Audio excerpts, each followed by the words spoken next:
বাবা কেমন আছেন আপনি? কোকিলমণি মহারাজ এবার মেলা মেলা হচ্ছে না? মেলা হয়েছে, খেলা হয়েছে, খেলা হচ্ছে। হর মহাদেব। হর মহাদেব। এখান থেকে জাস্ট লাইনটা ব্যাক নিয়েছে, মোড় নিয়েছে এখান থেকে। গঙ্গাসাগরে এসে ভিড়ের মুখে পড়তে হবে না, এটা কি আবার কখনো হয়? সব তীর্থ বারবার, গঙ্গাসাগর একবার। বন্ধুরা, আমি চলে এলাম এখন সেই পুণ্যভূমি, সেই কাকদ্বীপে গঙ্গাসাগর। এখন ঘড়ির টাইম বলছে 3:55, আর শিয়ালদহ স্টেশন থেকে এখন আমরা ভেতরে প্রবেশ করব এবং কাউন্টার থেকে আমরা নামখানার টিকিটটি কেটে নেব, যার দাম পড়বে 25 টাকা। আর এখানে অনেক তীর্থযাত্রী বাইরে থেকে এসেছে যারা গঙ্গাসাগর দর্শন করবে। 34712 নামখানা লোকাল ভোর 4টের সময় 19 নম্বর প্ল্যাটফর্ম থেকে ট্রেনটি ছাড়বে এবং এর পরেও কিন্তু আরও অনেক ট্রেন রয়েছে যেটি নামখানার উদ্দেশ্যে রওনা দেয়। ঠান্ডাটা বেশ জাঁকিয়ে পড়েছে, আর পৌষ মাসের ঠান্ডা, যেহেতু জানুয়ারি মাস, তো চরম ঠান্ডা লাগছে। এখন শিয়ালদহ স্টেশন থেকে ট্রেনটা ছেড়ে দিল। আর একটা কথা আপনাদেরকে বলে রাখি, যারা শিয়ালদহ স্টেশন থেকে নামখানা যেতে চাইছেন, এই ট্যুর গাইডটা আপনাদের সকলের জন্য। কিন্তু আপনারা যদি মনে করেন ধর্মতলা টু ডায়মন্ড হারবার যে বাসটি রয়েছে, এই বাসে করে আপনারা কিন্তু নামখানা, কাকদ্বীপ এবং বকখালি পৌঁছে যেতে পারেন, গঙ্গাসাগর পৌঁছে যেতে পারেন। এটা সরকারি বাস স্ট্যান্ড।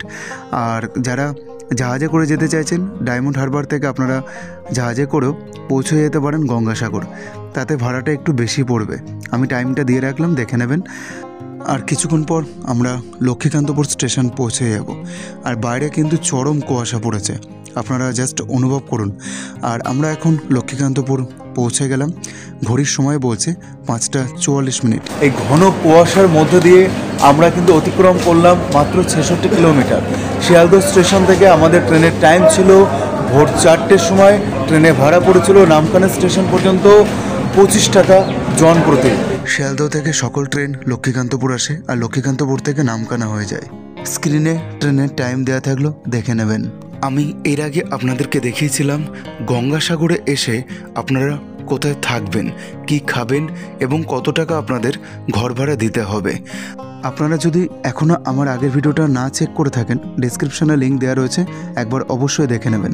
আর আজকের এই ভিডিওটা সেই সকল তীর্থযাত্রীদের জন্য যারা মকর সংক্রান্তিতে এই পূর্ণ স্নানযাত্রা করতে চাইছেন গঙ্গাসাগর মেলায় এসে, এবং আপনারা চাইছেন একদিনে আপনারা কিভাবে এই গঙ্গাসাগর মেলায় এসে পৌঁছাবেন। থাকবে সমস্ত কিছু তথ্য, তাই ভিডিওটা স্কিপ না করে শুরু থেকে দেখুন। এবং এখন আমরা পৌঁছে গেলাম কাকদ্বীপ স্টেশন। সময় বলছে সকাল 7:25। কাকদ্বীপ স্টেশনে নামার পর যেটা সবার আগে প্রয়োজন সেটা হচ্ছে 1 কাপ গরম গরম লিকার চা। কাকদ্বীপ স্টেশন থেকে আমরা এখন বাইরের দিকে রওনা দেব এবং বাইরে রয়েছে টোটো স্ট্যান্ড। আপনাদেরকে দেখাবো লট 8-এ পৌঁছাতে হলে আপনাদের কিভাবে টোটো স্ট্যান্ড থেকে টোটো করে আপনারা এসে লট 8-এ পৌঁছাবেন, এবং এখান থেকে টোটো ভাড়া লট 8-এর কত নিচ্ছে সেটাও আপনাদেরকে জানাবো। এখন ঘড়ির সময় বলছে সকাল 7:30। ঘনর কুয়াশার চাদর কিন্তু এখনও আকাশের বুক থেকে কেটে যায়নি। আর এখন আমরা বাইরে প্রবেশ করলাম, আর এই টানেলের ওপারে রয়েছে টোটো স্ট্যান্ড। এখন ঘড়ির সময় বলছে সকাল 7:30। আমরা এখন পৌঁছে গেলাম কাকদ্বীপ স্টেশনের ঠিক বাইরের দিকে। এই টানেলের ওপারে রয়েছে লট নম্বর 8-এ যাওয়ার টোটো স্ট্যান্ড। তো আমরা এখন কচুবেড়িয়া ঘাট যাব লট নম্বর 8-এ। ভাড়া কতটা নেয় সেটা একটু জানবো। আর 2 কিলোমিটার বাস স্ট্যান্ড। আচ্ছা, আপনারা এখান থেকে তাহলে গেটের ভাড়া কত নিচ্ছেন? 20 টাকা। টোটোতে বসে পড়েছি, ভাড়া পড়ছে জন প্রতি মাত্র 20 টাকা। লট নম্বর 8-এ আমাদেরকে নামিয়ে দেবে। কচুবেড়িয়া ঘাট যাব আমরা ভেসেলে করে। একটা দিনের ট্যুর প্ল্যান করতে বা এই গঙ্গা স্নান করতে, তাহলে আপনাদেরকে আসতে হবে গঙ্গাসাগরে। এটা হচ্ছে নতুন রোড, আর এখানে লেখা রয়েছে ওয়েলকাম টু গঙ্গাসাগর। আর এই নতুন রোড ধরে কিন্তু কলকাতার ম্যাক্সিমাম বাসগুলো যায় এই লট নম্বর 8 গেটের দিকে।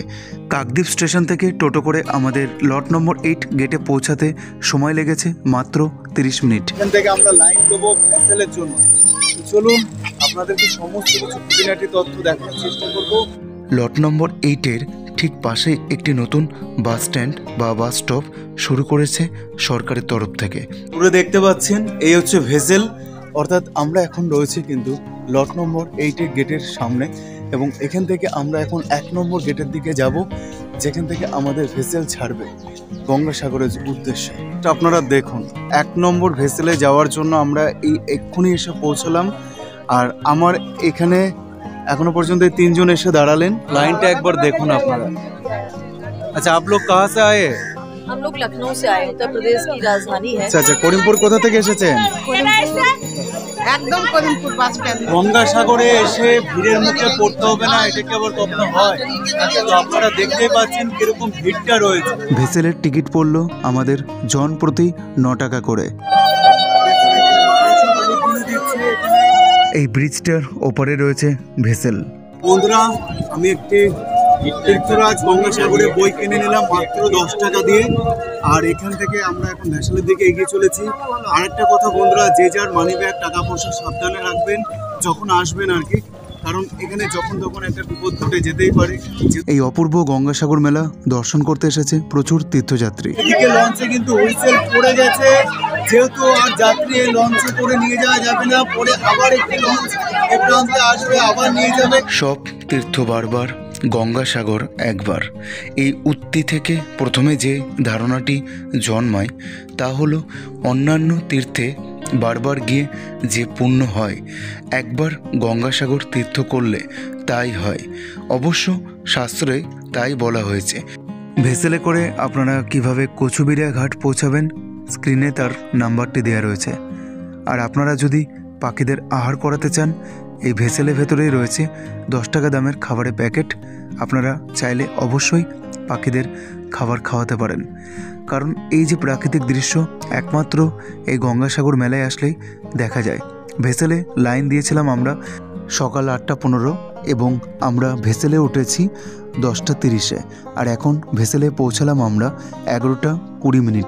প্লট নম্বর 8 এলসিডি ঘাট থেকে এই কচুবিড়িয়া ঘাটে আসা পর্যন্ত আমাদের সময় লাগলো 1 ঘন্টা 10 মিনিট। যেহেতু এখন প্রচুর পর্যটক এসেছে গঙ্গাসাগরে পূর্ণ স্নান যাত্রা করতে। মেলার সময় লঞ্চের ভাড়া কত থাকবে? মেলার সময় 10 তারিখ থেকে 40 তারিখ 17 তারিখ পর্যন্ত 40 টাকা ভাড়া। 10 জানুয়ারি থেকে 17 জানুয়ারি পর্যন্ত লঞ্চের প্রতি জন প্রতি 40 টাকা ভাড়া 40 থাকবে। টাকা ভাড়া থাকবে। এখন যেটা 9 টাকা। 9 টাকা। যে বাস রয়েছে সেখানে গিয়ে দেখবো যে কিরকম ভাড়া দিয়ে আমরা কপিলমুনি আশ্রমের দিকে পৌঁছে যেতে পারি।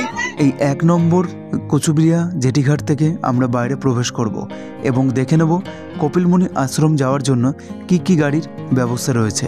এই কচুবিড়িয়া ঘাট থেকে আমরা এখন বাইরের পথে রওনা দিচ্ছি পর্যটকদের সাথে। দেখতে পাচ্ছেন কিরকম ভিড় রয়েছে।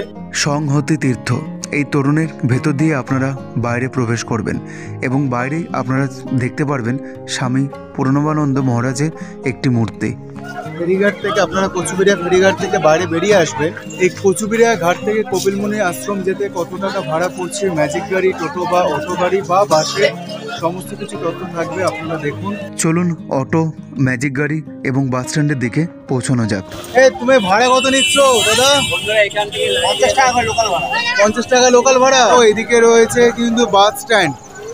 আপনারা যদি গঙ্গাসাগর কপিলমুনি আশ্রমে যেতে চান, কচুবিড়িয়া ঘাট থেকে মাত্র হাঁটা পথ 2 মিনিট এই পথ ধরে চলে এলে কিন্তু আপনারা এখানে বাস স্ট্যান্ড পৌঁছে যাবেন, যার ভাড়া জন প্রতি মাত্র 40 টাকা করে। কপিলমুনি আশ্রম পর্যন্ত 40 টাকা ভাড়া। Bus stand. আর এখান থেকে কিন্তু কপিলমুনি আশ্রমে যে 5 নম্বর বাস স্ট্যান্ডটা রয়েছে ওইখানে কিন্তু আপনাদের পৌঁছে দেবে। ভাড়া নেবে মাত্র মাথা পিছু 40 টাকা করে। আমরা এখন বাস স্ট্যান্ড থেকে বাসে উঠলাম, ভাড়া পড়বে 40 টাকা করে গঙ্গাসাগর কপিলমুনি আশ্রম পর্যন্ত, যেটা 5 নম্বর বাস স্ট্যান্ডে গিয়ে বাসটা দাঁড়াবে। সেটা আপনারা চাইলে ম্যাজিক গাড়ি করে আসতে পারেন এবং চাইলে আপনারা অটো বা চাইলে আপনারা বাস, যেটা মন চায় সেটাতে আপনারা যেতে পারেন। সময় বলছে দুপুর 12টা। এখন বাসটি ছেড়ে দিল। আমরা এখন 5 নম্বর বাস স্ট্যান্ডে পৌঁছে গেলাম। গঙ্গাসাগর যাওয়ার আগে খাবার খেয়ে নিতে হবে। দেখা যাক এই খাবার দোকানে কি খাবার পাওয়া যায়। এই হচ্ছে পরোটার সাইজ, 15 টাকা করে পরোটার সাইজের দাম পড়লো। আর এই দিদিভাই দোকানে বাস স্ট্যান্ডের ঠিক পাশে রয়েছে। ঘুগনি রয়েছে তার সাথে, পরোটার সাথে, এবং তার সাথে রয়েছে আমের আচার। তো একটু টেস্ট করে দেখে নিই। এই 5 নম্বর বাস স্ট্যান্ড থেকে আপনারা মাত্র 15 থেকে 20 মিনিট পায়ে হেঁটে গেলেই পৌঁছে যাবেন আপনারা গঙ্গাসাগর এবং কপিলমুনি আশ্রম। আর যদি আপনারা চান টোটো ধরেও আসতে পারেন। টোটো ভাড়া গঙ্গাসাগর পর্যন্ত লাগবে মাত্র 10 টাকা। ভালো খেজুর গুড় ও পাটালি পাওয়া যায়, নলেন গুড় পাওয়া যায়। তো চলুন দেখি আমরা খেজুর গুড় কিভাবে ফুটছে এখানে। এটা কি খেজুর গুড় ফুটছে কাকিমা? আচ্ছা, কতক্ষণ জাল দিতে হয় খেজুর গুড়টাকে? জাল দেই ও চারটিতে উঠে যাবে, আর সেরকম জাল দেই ও রাত্রে চলবে। কখন বসিয়েছেন এটাকে? ওই তো 10টার দিকে। 10টার দিকে, মানে সকাল 10টায়। হ্যাঁ। কত ঘন্টা লাগে এটা জাল হতে মোট? ওই তো রাত্রে উঠবে। রাত্রে উঠবে। তো এটা রাত্রে ওঠার পর কি এটা এখান থেকে মানে খেজুর গুড় বেরোবে?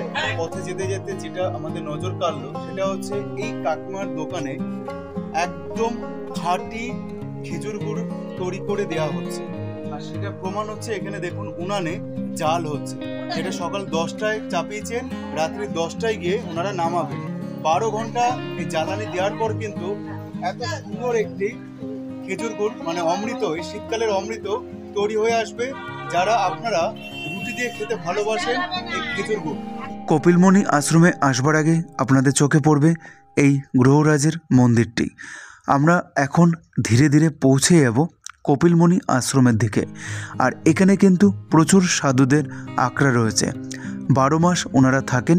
কিন্তু এই কপিলমুনি আশ্রমের এই গঙ্গাসাগর মেলায় কিন্তু এখন প্রচুর আপনারা সাধু সন্ন্যাসীদের বসবাস দেখতে পাবেন। গঙ্গাসাগর মেলা 2025। আর এই দেখুন, এগুলো হচ্ছে সাধুদের আখড়া। এখানে কিন্তু অনেক ভক্ত বা তীর্থযাত্রীরা এসে ওনাদের থেকে আশীর্বাদ গ্রহণ করেন। ওইখানে এক বাবাকে আমরা দেখে নিলাম। আর মা বাবা কেমন আছেন আপনি? আর কি কোকিলমণি মহারাজ এবার মেলা করে খেলা হলো। মেলা হচ্ছে না? মেলা হয়েছে, খেলা হয়েছে। খেলা হচ্ছে না। তো এখান থেকে বাবার আশীর্বাদ নিয়ে নিলাম। কপিলমুনি আশ্রমে কিন্তু অজস্র সাধু মহারাজরা রয়েছেন, আপনারা দেখতেই পেলেন।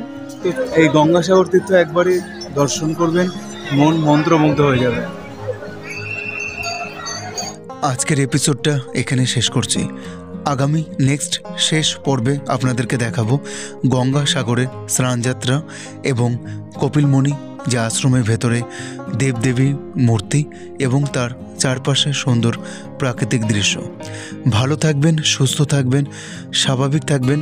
এবং এই মকর সংক্রান্তিতে যদি আপনারা আসতে চান এবং এই ভিডিওটার মাধ্যমে যদি আপনাদের কিছুটাও হেল্পফুল হয়ে থাকে, তাহলে অবশ্যই পাশে থাকবেন এবং সাপোর্ট করবেন।